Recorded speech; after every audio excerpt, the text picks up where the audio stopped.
una vez más a mi programa Hablar de Todo, pero cristianamente.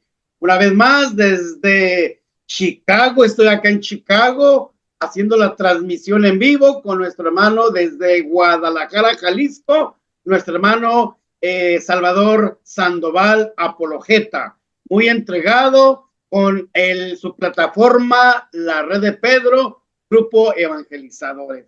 Qué interesante, en conjunto con mi plataforma, Hablar de Todo, pero cristianamente, Pablo de Tarso. Pues bien, Chavita, bienvenido una vez más por iluminación, este acompañamiento, este seguimiento que nos estás brindando, nos estás dando. Y ante todo, en el nombre de Cristo Jesús, seguir adelante la gran misión que tú y yo tenemos a través de esta plataforma del YouTube. Bueno, pues bienvenido una vez más y le pedimos al Espíritu Santo que nos ilumine. En nombre del Padre, en nombre del Hijo, en nombre del Espíritu Santo. Amén. Ven, Espíritu Santo, llena los corazones de tus fieles y enciende en ellos el fuego de tu amor. Señor, tu espíritu y todo será creado y se renovará la faz de la tierra. Espíritu Santo, fuente de luz, ilumínanos. Espíritu Santo, fuente de luz, ilumínanos. Pues bien, bienvenidos una vez más a nuestro programa. Buenas tardes, buenos días, buenas noches para aquellos hermanos que nos van a ver en esta grabación en el YouTube, Hablar de Todo, pero cristianamente. Una vez más, hermanito Chavita, gracias por el aporte que me vas a brindar. Hoy vamos a ver 3 temas muy importantes: los frutos del Espíritu Santo. Vamos a ver sobre las obras corporales y la imposición de manos que muchas veces se hace en la renovación carismática. Pues de ante todo, bienvenidos, gracias por permitirnos entrar a sus hogares. Chavita, tienes toda la palabra. Gracias, Padre, muy buenos días, buenas tardes, buenas noches. Saludamos con la paz de Jesús a todos mis hermanitos que nos escuchan, a todos los hermanos carismáticos, carismaniáticos y catequistas, evangelizadores. Aquí estamos desde la Red de Pedro, Grupo Evangelizador. Padre, es interesante los, ¿cómo le llaman? Los nicknames, los nombres de grupo que tenemos, porque casi no deberíamos de hablarnos. Pedro y Pablo no se hablaban. Bueno, pero recuerda que son los pilares, son el cimiento de la Santa Madre Iglesia. Pedro y Pablo, a pesar de que tenían sus piques, se peleaban, estuvieron en la cárcel, pero a fin de cuentas fueron los grandes evangelizadores. Y aquí somos grandes amigos, Padre. Sí, ¿cómo ven? Echarle a ustedes desde su caballito y yo desde la barquita. Sí, así es, Padre. El otro día alguien en la reunión de los lunes que tenemos aquí, alguien dijo, bienvenido al grupo de Pedro. Dije, era la Red de Pedro. Dije, pero bueno, ya le pusieron ahí Pedro. Dije, bueno, somos petrinos ahí, Padre. Bueno, pues vamos a comenzar, Padre, con las obras de la carne. Vamos a ver dónde están. Ok. Obras de la carne. Esto lo encontramos en Gálatas capítulo 5, verso, si no mal recuerdo, 19. San Pablo llega a mencionar que es muy fácil ver las obras que vienen de la carne y él enumera 17 y dice que los que hacen estas cosas no heredarán el reino de Dios. Estamos viendo desde hace 2 semanas lo que es la renovación carismática.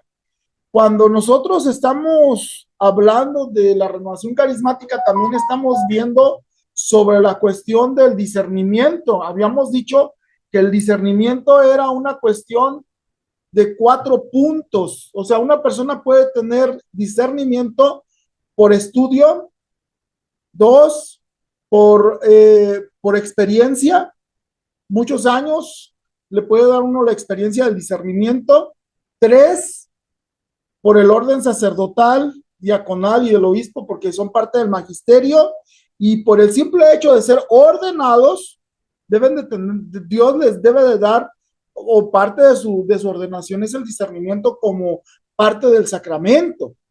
No es una cosa adquirida, sino que, una cosa que estudiaron, sino es parte del espíritu del magisterio.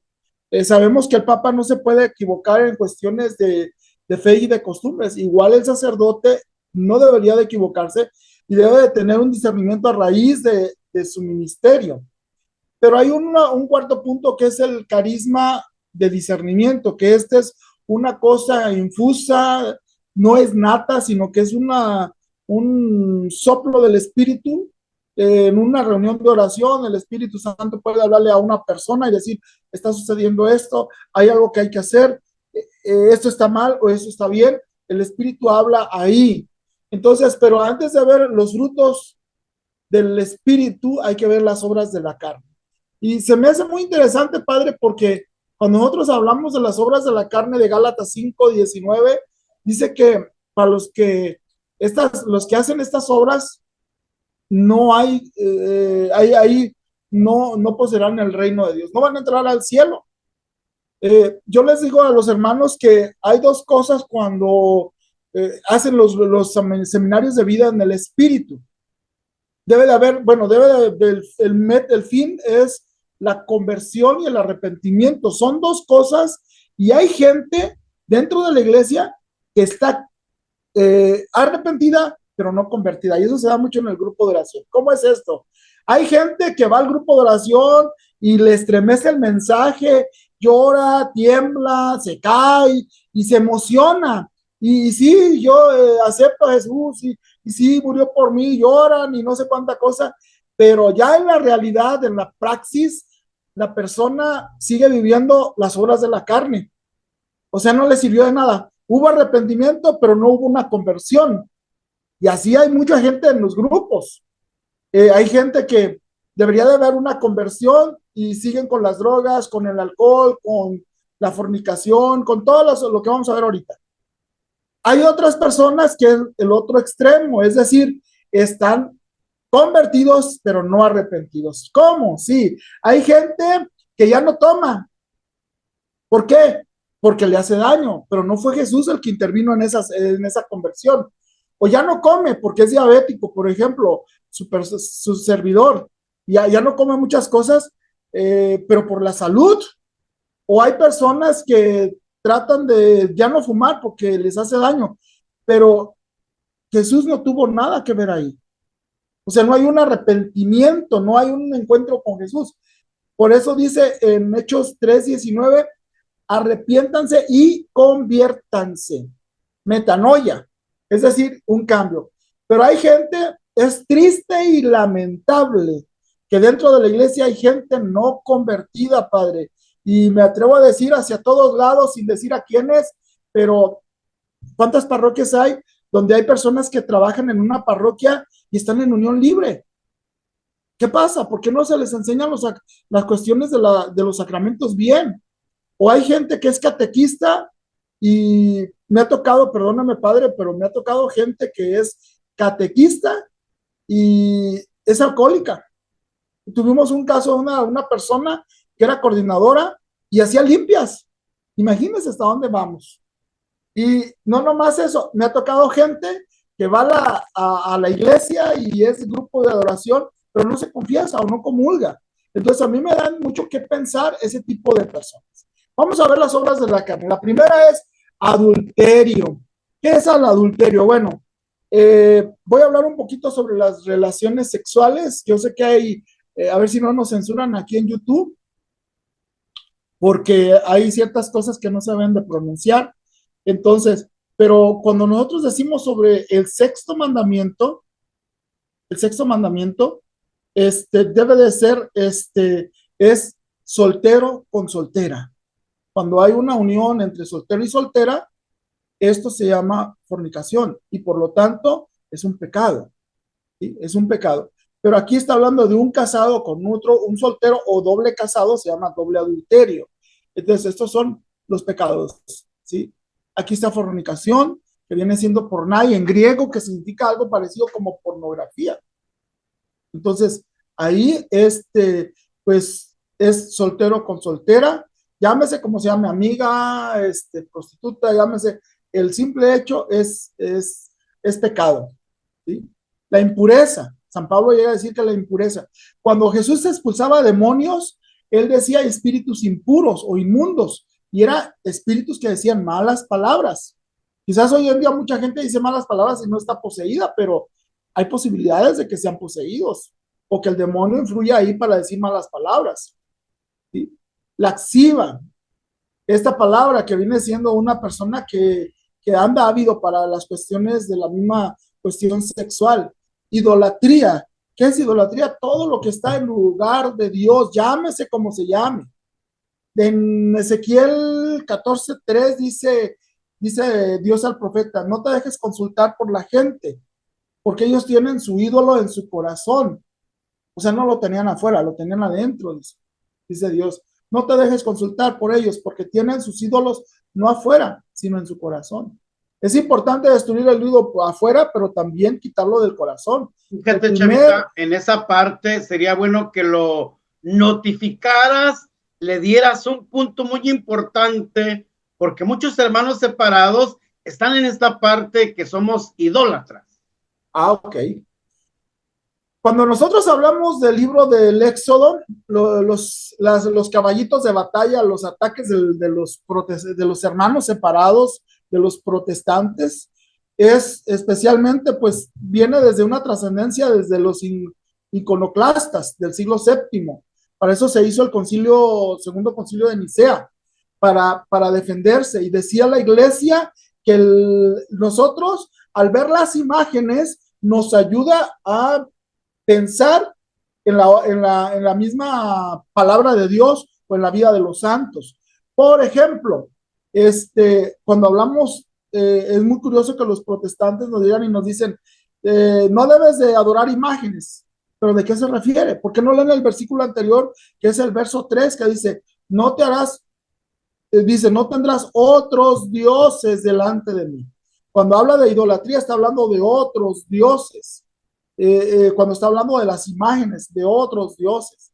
Si definimos la palabra idolatría, yo la entiendo desde la palabra idol, que significa falso, y latros, que significa adoración a Dios. Es decir, adoración a un Dios falso. En cualquier parte de la Sagrada Escritura que ustedes vean, Dios no ataca las imágenes, ataca los ídolos, los dioses falsos. Por ejemplo, el Salmo 115 dice, tienen ojos y no ven, oídos y no hablan. Y luego los protestantes, ven, se refieren a las vírgenes que traen en procesión, a los santos que traen en procesión. Fíjense, los dioses de las naciones, no dice sus ídolos, no dice sus imágenes, no, sus ídolos.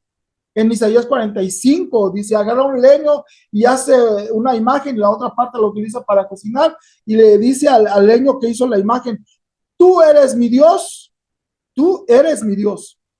Un día agarré a una persona incógnita, estaba con un protestante, un Jehová Witness, un testigo de Jehová, y estaba aguerrido el hombre, y que esto y que lo otro, y le dije, a ver, permíteme, ¿qué dices tú? Que nosotros los católicos somos, sí, ustedes son idolatras, adoramos otros dioses, según tú. Muy bien, agarré a una persona que iba en la calle, una señora, y le pregunté, discúlpeme, ¿San Francisco es Dios? No, es un santo. Ah, ok, entonces no es Dios, no soy idólatra. Oiga, ¿la Virgen María es Dios? Agarré a otra persona. No, es la mamá de Jesús y es una mujer muy santa. Ah, ok. Entonces, no es Dios. No, no es Dios. ¿Qué hubo? Nosotros no somos idólatras. Idólatra es el que adora a un Dios falso. Pero hoy en día dentro de la iglesia hay gente que tiene ídolos y no son las imágenes que atacan los protestantes. Por ejemplo, el celular se convierte en una cosa tan importante en una persona que es un ídolo. El dinero es un ídolo. ¿Por qué? Porque el ídolo a veces llega a querer suplir a Dios mismo. Dios te cura, el celular te da la medicina. Dios te prospera, el celular te puede prosperar. Son cosas que pueden llegar a entenderse que suplen a Dios. Eso es un verdadero ídolo. Una persona se puede convertir en un ídolo. Un familiar se llega a veces a convertir en un ídolo. Por ejemplo, cuando decimos ir a misa los domingos, hay que ir con la abuelita. O sea, es más importante ir con la abuelita que ir a misa. Agradecerle a Dios. En ese momento la abuelita se convierte en ídolo. Por lo tanto, no es lo correcto. Eso es un ídolo. Entonces, no es lo mismo una imagen que un ídolo. En todas las casas donde como familiares, bueno, en la casa tenemos fotos de familiares, en todas las casas, y más los mexicanos ponen imagen tras imagen en un cuadro y tienen todas las estampitas de las fotos de la familia. Dentro de los templos católicos también somos una familia donde también hay problemas, hay necesidades, pero hay gente que triunfa. Y en la iglesia tenemos las imágenes de los santos. La comunidad romana o latina de la iglesia se fue más la cultura romana hacia las esculturas, pero lo que son los griegos se fueron más a las imágenes, a los íconos.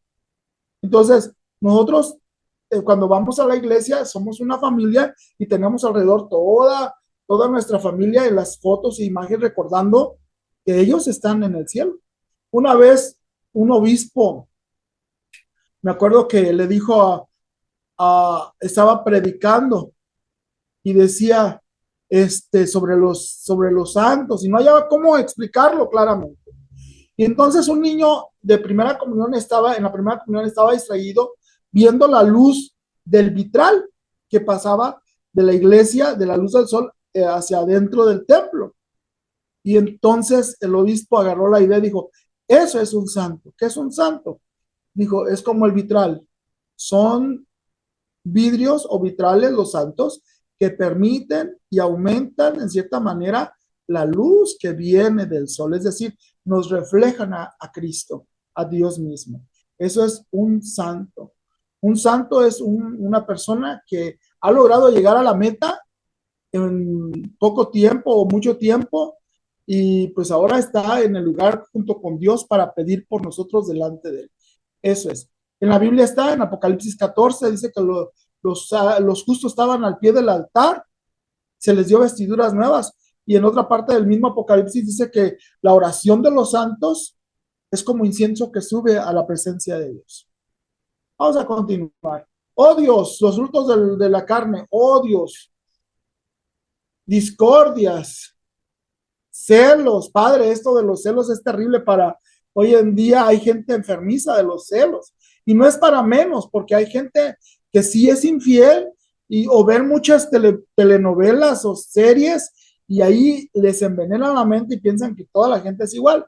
Pero hay mucha gente que sí sigue la costumbre de las series de televisión o de las plataformas de streaming que totalmente quieren hacer casi lo mismo y hay gente que tiene un problema de celos y es un fruto de la carne. ¿Cuándo es un fruto de la carne los celos? Cuando son enfermizos. Porque hay un celo, por ejemplo, un celo apostólico que es tanto amo a Dios que quiero que se hagan las cosas como Él nos ordena. Eso es un tipo de celo diferente, ¿verdad? Rencillas, iras, disensiones, divisiones. Dice San Pablo en la carta a los Corintios capítulo 11 que es necesario que haya divisiones para ver quiénes están con nosotros, para demostrar los probados, dice en la carta, en la Biblia latinoamericana, para demostrar los que están probados en la virtud y para ver los que no lo están. Entonces es necesario. Hay todo este tipo de problemas de división de las comunidades. ¿Por qué? Por lo mismo, por la cuestión de el pecado que todavía sigue en nosotros y le hacemos caso a las obras de la carne. Divisiones, es lo mismo, disensiones, divisiones, pleitos en las comunidades, envidias, asesinato, embriaguez. Y aquí me quiero detener un poquito, padre.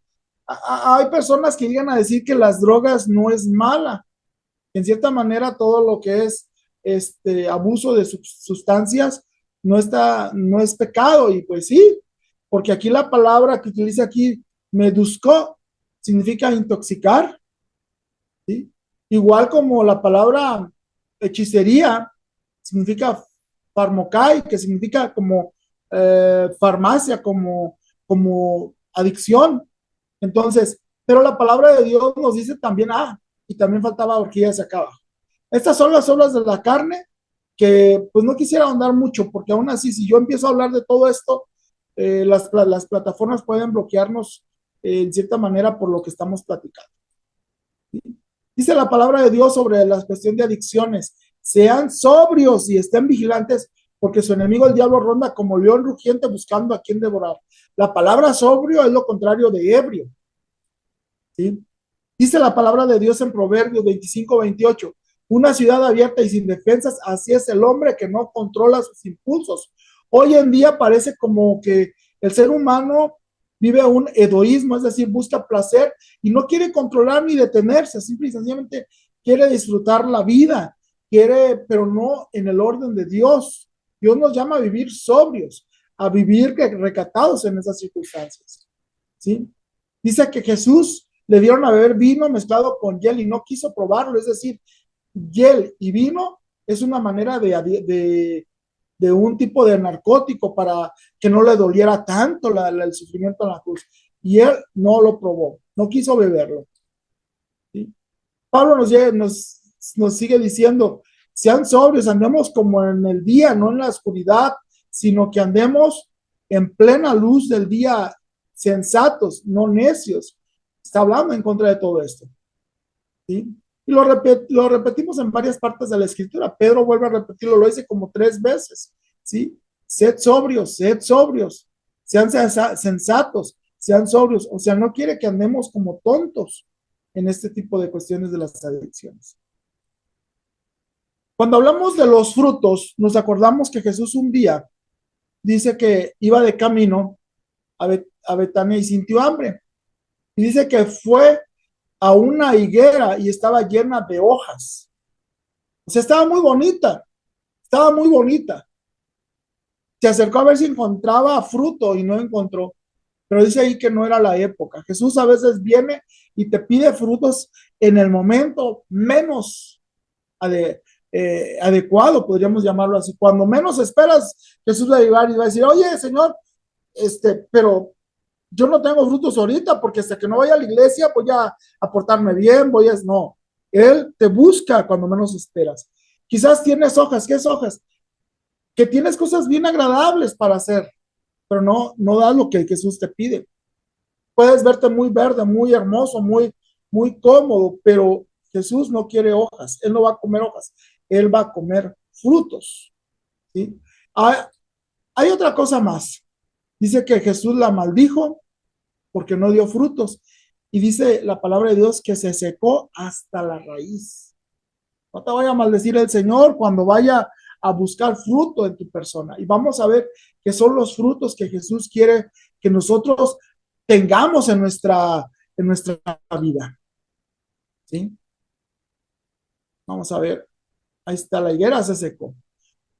Cuando hablamos de frutos, estamos hablando de frutos espirituales. Y Dios quiere encontrar en nosotros frutos. Esa es la meta de todo cristiano, dar frutos. Pero también el enemigo viene a robarse los frutos. Hay que estar muy atentos a esto porque a veces el enemigo quiere llevarse los frutos. Cuando nosotros hablamos de los carismas, estamos hablando de la palabra charis. Charis, que significa como flor, significa charis mata, es regalo manifiesto, es como una flor. Muy pocas flores se comen, pero Dios no quiere flores, no quiere bellezas, quiere frutos. Es bueno brincar, es bueno saltar, es bueno aplaudir, es bueno alabar a Dios, pero Dios lo que quiere es frutos. Y ahorita vamos a ver cuáles son los frutos. Él quiere frutos, no hojas verdes, no flores. Él quiere frutos en tu vida. Él quiere que tengas lo que tienes que tener para que puedas agradar a Dios, ¿sí? Y vamos a ver cuáles son esos frutos.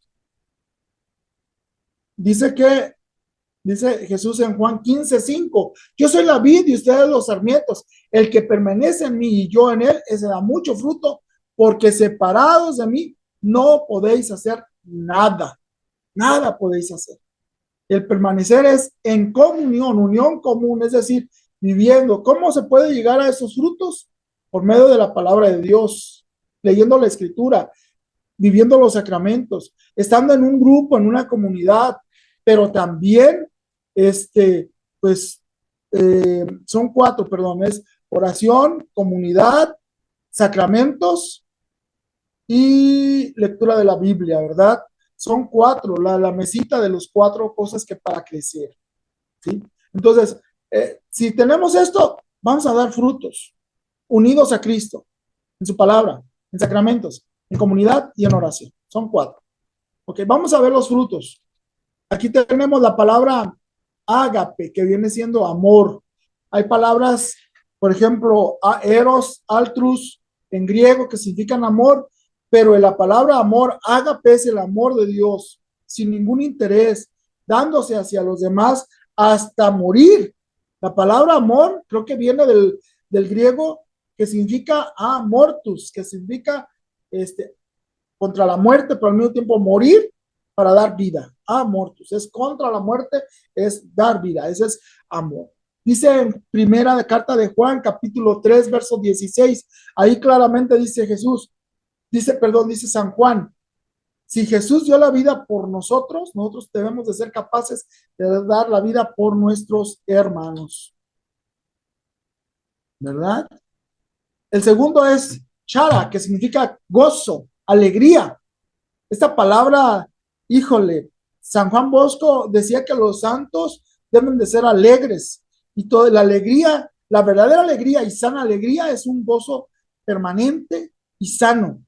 No es una alegría loca, sino que es una alegría sana, es un gozo interno, aún en medio del sufrimiento. Paz, Irene, la palabra Irene, que significa tranquilidad, es decir, tener. La palabra, bueno, en hebreo es shalom, y shalom es mucho más completo, tiene 20 significados, desde bendición de Dios, prosperidad, tranquilidad, alegría, tiene muchos significados. Cuando Jesús llegó con sus discípulos, les dijo, shalom, ¿sí? Ebenu shalom, la paz esté con ustedes. ¿Y qué es? Significa tener esa paz, no la paz que da el mundo, sino una paz interior. ¿Sí? Son frutos, todos los frutos del Espíritu son internos, más que externos, son internos. Una persona puede decir, yo amo a todo el mundo, pero por dentro quizás no ama. Esa persona no tiene frutos. Yo soy muy alegre, pues sí, pero el gozo se lleva adentro. Yo tengo paz y estoy así como tirado en la cama y no hago nada. Pues no, la paz es interna. Todos los frutos son internos. La palabra macrotumia, que significa paciencia. La palabra paciencia significa ordenar la paz, es decir, tener un control de las cosas que suceden y mantenerse en la paz. Es más, una mujer decía, la hermana, dice usted, del padre Darío Bendancourt, ella llegaba a decir que no le pidamos a Dios totalmente paciencia, porque decir, dame pruebas para decir que estoy en paz. ¿Sí? Entonces, no, o sea, pero la paciencia es un fruto del Espíritu. Cuando una persona está llena del Espíritu, tiene la paciencia para soportar muchas cosas. Y esta palabra, crestotes, que significa longanimidad. Esta palabra yo a veces quiebro a los pobres catequistas porque no saben el significado de esta palabra. Longanimidad, que significa largueza, tiene 2 significados. Yo estaba viendo, ¿dónde está mi librito? Ya lo guardé. Estaba viendo un librito en donde me da un significado y en otro libro que yo leí hace mucho me da otro significado. En uno dice que la palabra longanimidad significa generosidad en abundancia. Fíjate, fíjese, padre. En uno me dice que es generosidad en abundancia, o sea que no me mido para ser generoso. Yo tengo y lo poco que tengo lo doy, eso es longanimidad, porque es una largueza.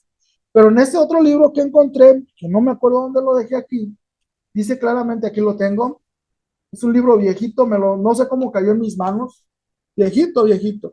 Dice, ¿quién es el Espíritu Santo? Estaba viendo este folleto, y dice ahí que es bravura ante las circunstancias, mantenerme recto y con un coraje sano para mantenerme en medio de las pruebas. Los significados, una misma palabra, longanimidad. Entonces, las dos son acertadas, porque un líder en la iglesia sin carácter no sirve de líder. Y ya a mí me ha tocado ver líderes muy buenos, y los baila medio mundo y no alcanza nada. Y me ha tocado ver hombres de carácter que alcanzan mucho. Hombres, por ejemplo, grandes santos que tuvieron un carácter duro, recio. Por ejemplo, Escriba de Balaguer. Por ejemplo, la Madre Teresa de Calcuta era muy buena, pero era de carácter, ¿sí? Y hay muchos hombres de Dios que tienen carácter y debe de haber ese carácter para poder hacer las cosas que Dios nos pide. Si nos dejamos a veces guiar por las circunstancias, a veces el que controla las cuestiones mundanas no es Dios. Y esas circunstancias son como aguas contracorriente y tenemos que ir en contra de esa corriente a veces. Entonces, ahí es donde se puede utilizar la longanimidad, o sea, tener la bravura para ir en contra de esas circunstancias contrarias. Que ya no queremos que oren, porque es mi cuestión de mi bautismo, es parte de mi herencia de bautismal. Que no queremos que hagan eso, que, oye, pues yo como católico tengo que abordar estas circunstancias y hacer un cambio social, ¿sí? Bondad, agathousen, bondad, es decir, amar a todos, amar a todos. Esa es la palabra bondad, ser bondadoso, tener amor a todos. Y mansedumbre, ay Dios mío, la palabra prautes, que significa dejarse poner la mano. Eso es lo que significa mansedumbre, es dejarse poner la mano. Y eso es lo que a muchos les cuesta trabajo y confunden a veces el carácter, la bravura con esta cuestión. No, la mansedumbre es ser obediente, manso. Hay un gato, los gatos tienen o son mansos o son ariscos. Si al gato le deja, se pone la mano, le pones la mano, el gato hace dos cosas, o es manso o ronronea y hasta te rasguña, es arisco. Nosotros debemos de ser mansos, dejarnos poner la mano, es decir, saber cuando alguien nos gobierna y obedecer y someterse, aunque no nos guste, aunque no nos guste. Eso es ser manso. Los mansos poseerán la tierra. Para un judío el poseer la tierra no era totalmente un territorio, sí, pero lo que daba a entender es que temían a Dios mismo. En el Evangelio de Mateo casi nunca se habla del nombre de Dios en griego. La única manera de decir que es Dios era utilizar palabras sinónimas. Por ejemplo, para decir Dios decían el cielo, el reino de los cielos, el reino de Dios, para no pronunciar el nombre de Dios. Pero aquí también la palabra tierra da a entender, los mansos poseerán la tierra, los mansos son los que son de Dios, los mansos le pertenecen a Dios. Dios es su protector, su ayudador, los mansos. Entonces, como persona, yo les digo que se alcanza más con la mansedumbre que a veces que con la bravura del carácter enérgico que tenemos muchos, ¿verdad? Bueno, dejarse mandar, muy bien. Pistis, fe. ¿Qué es fe? Confiar en Dios de una manera como los discípulos en la tormenta. Jesús se enojó como 4 veces, o un poquito, creo que 5, y su coraje siempre fue contra los discípulos, hombres de poca fe. ¿Hasta cuándo voy a estar con ustedes? Hombres de poca fe. ¿Por qué han dudado? ¿Sí? ¿Hasta cuándo lo voy a soportar? Él se enojaba porque la gente no tenía fe. Y lo contrario a la fe es la duda. Y un verdadero católico no debe tener duda, ni en su cuestión doctrinal, ni en su cuestión de confianza a Dios. Debe de mantener esa confianza. ¿Cómo lo podríamos comparar? Es como poner un niño en una mesa y el papá le dice, vente a mis brazos. El niño va a ver abajo, pero él no se va a fijar en eso. Se va a fijar que hay un papá que lo va a cachar. Eso es tener la confianza en Dios. Ay, continencia, ecratai. ¿Qué es esto? En muchas Biblias, ahorita vamos a ver un diagrama de Biblias, la palabra continencia significa control de sí mismo, y eso viene en la Biblia latinoamericana. Un fruto del Espíritu Santo es el control de sí mismo. Hay gente que no se sabe controlar, tanto emocionalmente, sexualmente, en cuestión de adicciones, en cuestión de bebida, de comida. Un fruto del Espíritu Santo es el control de sí mismo. Aquí tenemos un diagrama de cómo están en varias Biblias los los frutos del Espíritu Santo. Vemos que en la Vulgata falta la palabra paciencia y en Stravinger, porque vienen de la misma fuente Vulgata. Aquí vienen cada uno de los frutos. Curiosamente, la iglesia, desde el catecismo de Ripalda y desde antes, desde Santo Tomás de Aquino, nos ha dicho que hay 12 frutos del Espíritu Santo. Pablo nos menciona 9, pero son 12 para la iglesia. Y entre ellos está la modestia y la castidad. ¿Qué puedo hablar de la modestia? La modestia es desde la manera de comportarnos, de ser lo correcto, eso es modestia, comportamiento correcto, tanto en la manera de hablar, de vestir, de vivir, ¿sí? Normal, es una manera de vivir normal desde la perspectiva de Cristo. Y muchos lo agarramos también para la cuestión de vestimenta. Hay veces que la gente va a la iglesia indecentemente. Es triste y vergonzoso que muchos hermanitos de la iglesia vamos bien mal vestidos, vamos con playeras sin cuello, sin mangas, en short, con sandalias, los domingos a la iglesia, cuando el lugar debe de ser respetado. Hay un sacerdocio común y la iglesia, la Biblia nos habla que el sacerdote Aarón y sus hijos, como sacerdotes, entraban al tabernáculo bien vestidos como Dios nos ordena. Hoy en día parece como que las modas han transfigurado todo esto. Yo tengo por ahí una foto, no la tengo a la mano, pero hay una foto de una boda de 1965. Y es increíble la diferencia que vemos de la manera de vestir de ese tiempo a nuestros días. ¿Qué puedo decir de la castidad? La palabra castidad viene de castas, es decir, de un grupo selecto que estaba, se puede decir, encima de los demás, no para controlar, sino que eran como gente privilegiada que trataba de vivir correctamente. Hoy en día la castidad es lo mismo. Son gente que son escogidos por Dios, es una casta elevada. ¿Por qué? Porque dice la carta, perdón, Apocalipsis, que los que son castos, que son vírgenes, seguirán al Cordero donde quiera que vaya. Lo seguirán. Y dice, bienaventurados los limpios de corazón, solamente ellos verán a Dios. Así que si tienes tu conciencia en tu mente, en tus labios, diciendo inmoralidades, o en tu cuerpo haciendo inmoralidades, yo te pido que analices esto, porque tú eres uno de los que nunca va a ver a Dios probablemente. Todos tenemos ese desliz a veces, ¿no? De que podemos caer en esto, pero que tenemos que cuidarnos de pérdida, decirle, Señor, yo trato de cuidarme, pero la verdad dice que no verán a Dios. Y la Biblia dice también que acompañarán al Cordero donde quiera que vaya. ¿Sí? La castidad no nomás es para el sacerdote o para el clérigo, para la monja, para las religiosas, es para los casados también. ¿Cómo? Sí, es vivir conforme a tu estado, ¿sí? Comportándote con fidelidad a tu esposa.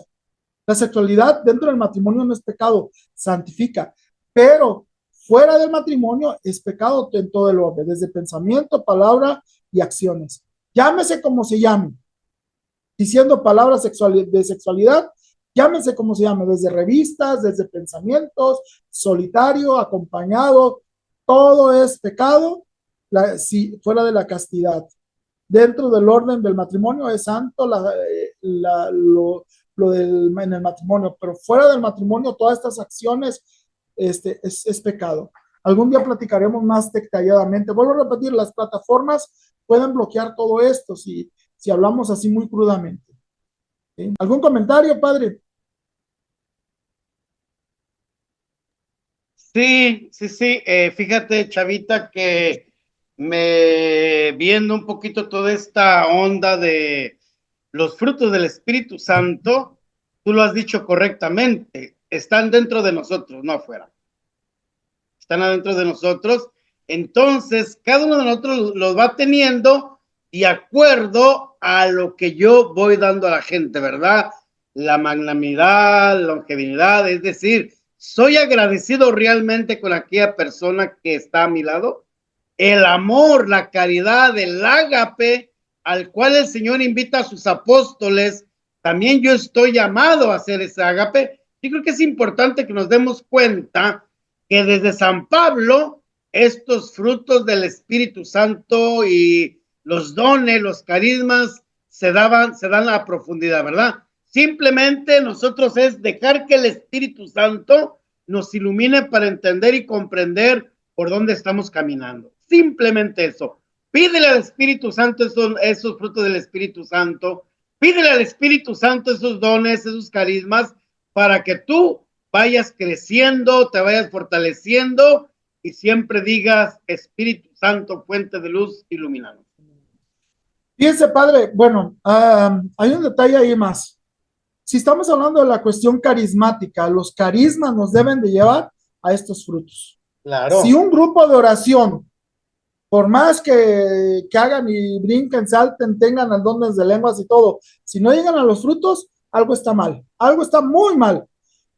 San Pablo lo llega a decir, si doy hasta mi cuerpo al martirio, si doy todo a los pobres, si no tengo amor, de nada me sirve. Soy como un metal que resuena.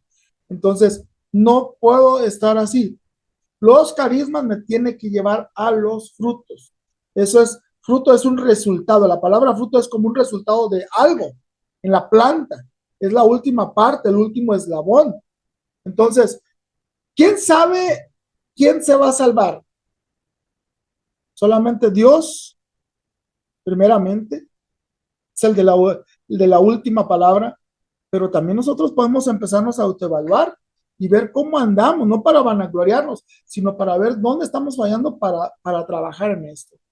Si supieras, dice Tomás Kempis, si cada día quitaras un defecto, pronto llegarías a ser perfecto. Entonces, pues tenemos que trabajar en todo esto para poder alcanzar esa santidad. El reto del cristiano es llegar a la santidad y transformar el medio donde vivimos en un ambiente cristiano, católico. Hoy en día parece como que profanamos nuestra casa con la música, con las películas, con las series, con lo que metemos, con las amistades. Nuestras casas deben de ser templos, no templos como la parroquia, pero sí un lugar sagrado. Fíjese, padre, hay una cita bíblica, no la tengo ahorita a la mano, pero sí me acuerdo, es Deuteronomio 23:15. Y dice ahí, dice Dios, dice, tienes que tener el campamento, Dios recorre el campamento. Y Él dice, entregaré en tus manos hasta tus enemigos, pero el campamento tiene que ser un lugar limpio y sagrado. De otra manera, Dios se apartaría de ti. Entonces, desde una perspectiva, quizás no viene en los frutos, pero por todos los que están ahí, oye, mi casa debe estar limpia, Dios camina por aquí. Claro. Y hay veces que no. Padre, yo el otro día visité un hogar, no digo dónde, ni quién, ni nada. Y la verdad, no se podía caminar. No se podía caminar. A mí ya me tocó en un sepelio, cuando era diácono en Guadalajara. El superior de aquel entonces me mandó a hacer las exequias porque los padres estaban en reunión de canal y estaba cerrada la iglesia, y fui a celebrar a la casa del doliente, de la doliente, y la verdad, como tú dices, me quedé admirado que los papeles higiénicos estaban debajo de la caja del difunto. No es posible. A nosotros nos enseñó en el seminario que una cosa es ser pobre y la cosa es ser dejado marrano. Sí. Decía Gabriela Mistral, creo que es de Gabriela Mistral, ya sea una casa o un jacal, la casa debe estar limpia. Entonces, yo pienso que desde ahí tenemos que tener esa perspectiva de tratar de estar en lo correcto. ¿Cómo ve? Estar viviendo en la santidad que Dios nos llama para todo esto. ¿Sí? Bueno, padre, ¿seguimos o no seguimos? ¿Qué hacemos? Según el horario que traemos. No, ya se me fue. Pues así les digo, mis compañeros, mis hermanos, pues estamos en la situación de seguir viendo lo de carismas. Me decía el padre que pues hay en cierta manera mucha controversia con todo esto en muchos lugares. Cuando comenzó la renovación carismática en varias partes del mundo se empezó a hacer esto. ¿Por qué? Porque la base del movimiento de la renovación carismática es la Biblia y especialmente el libro de los Hechos de los Apóstoles. Y pues las personas, bueno, no más las personas, sino la iglesia misma quería volver a como era al principio en la iglesia.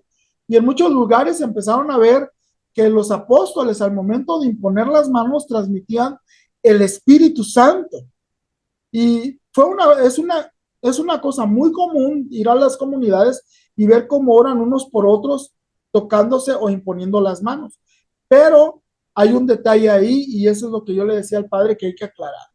Y el detalle es que el único que puede imponer las manos con toda autoridad es el obispo. Con toda autoridad es el obispo.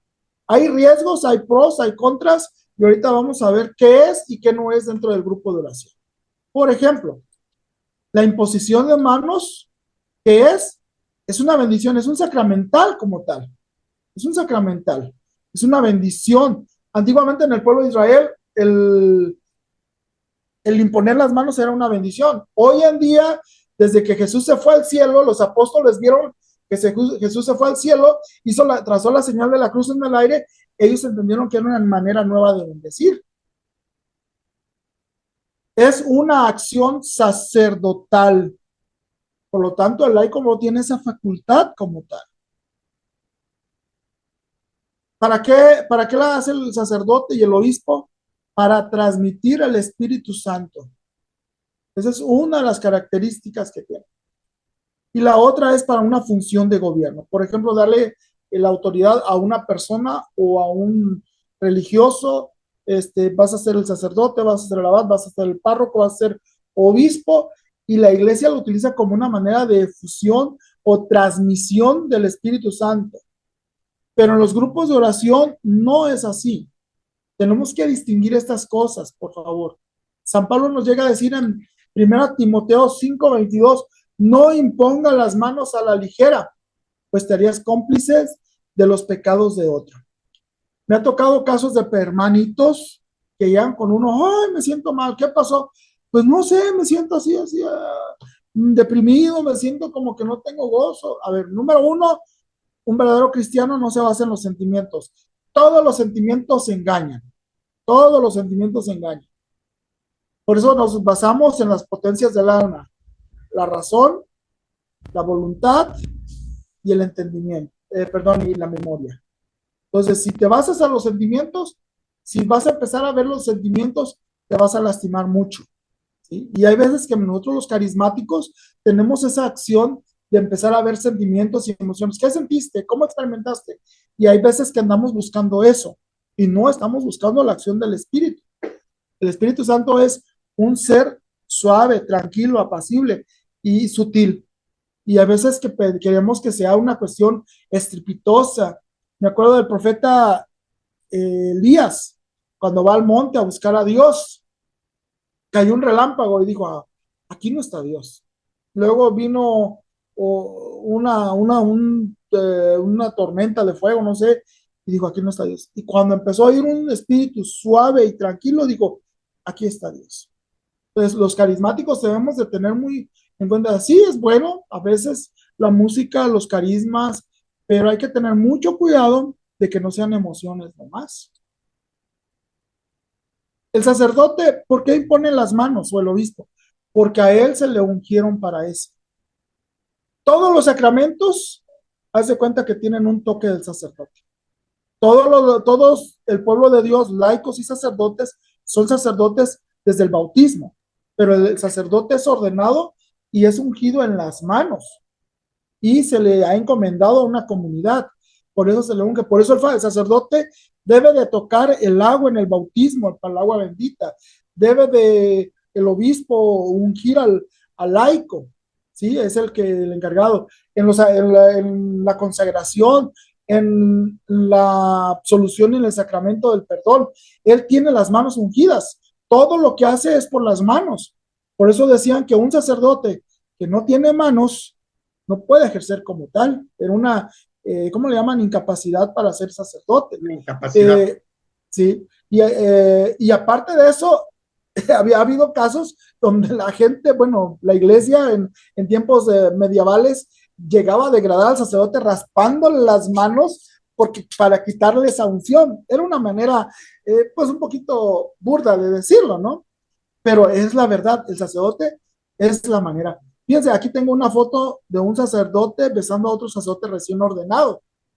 Es una costumbre que se ha perdido, porque eso lo trajeron los españoles. Es que es un signo como que somos esclavos. No, es besar las manos de Cristo, porque el sacerdote cuando administra sacramentos es Cristo, es el otro Cristo, es, ¿cómo le llaman?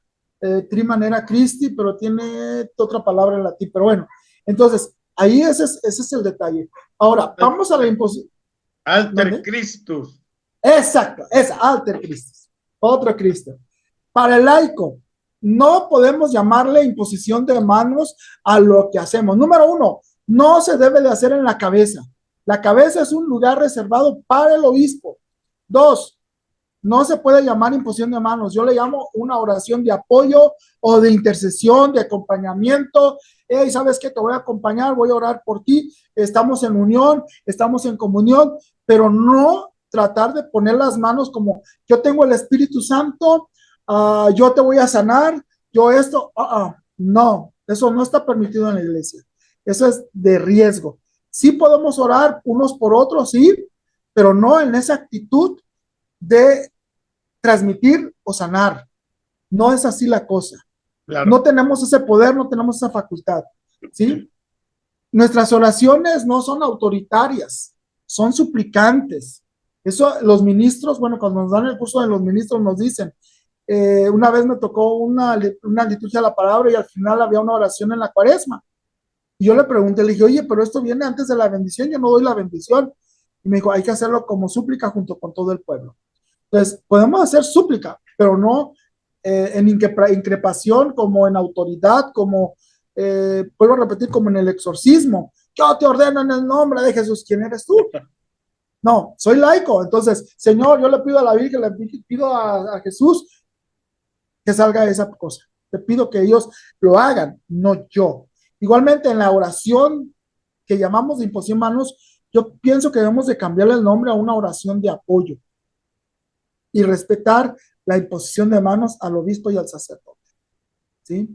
No se transmite el Espíritu Santo. Esa es otra de las cosas. Bastante entender, porque a mí me han preguntado muchas personas, oiga, padre, ¿y qué es ese rollo que cuando acuerdo que mucha gente paz, se caen y se caen y se caen y se caen?